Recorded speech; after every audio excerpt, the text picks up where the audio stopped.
sasa Yeme Marcelo Papita Ukasi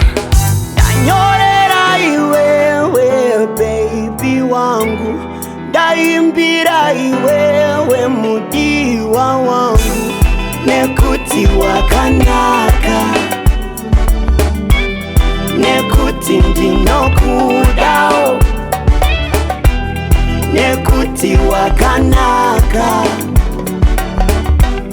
nekuti ndinokuda.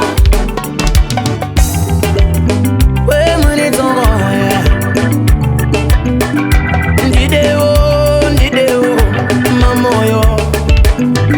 Ndinye mwerere hana yangu ifare mamoyo Shingonyewe nazana ndifare mamoyo Babereke vangu wakamirira iwe mamoyo Oyo mamoyo Dinongozebezera pamsira Dinongozebezera pamsira, Dinongozebezera pamsira dinongozebezera pamsira, Dinongozebezera pamsira dinongozebezera pamsira, Dinongozebezera pamsira oyo Sharakadengaka, Sharakadenga ndiwe, Sharakadengaka, Sharakadenga ndiwe, Sharakadenga, kadenga, kadenga ndiwe, Sharakadenga, kadenga, kadenga ndiwe.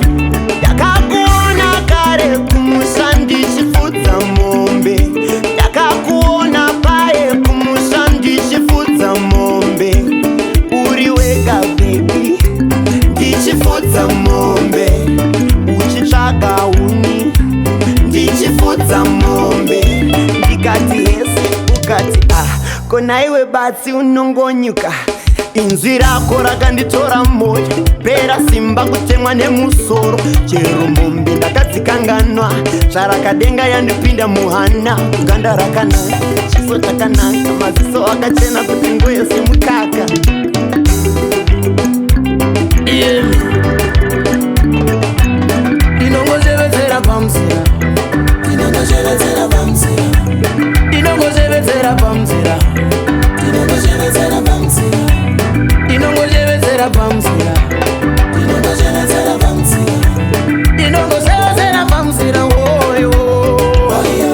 ndakakuona kare kumusandi chifudza mombe, uri wega baby, ndichifudza mombe, uchitsvaga uni, ndichifudza mombe, zvarakadenga, kadenga, kadenga ndiwe.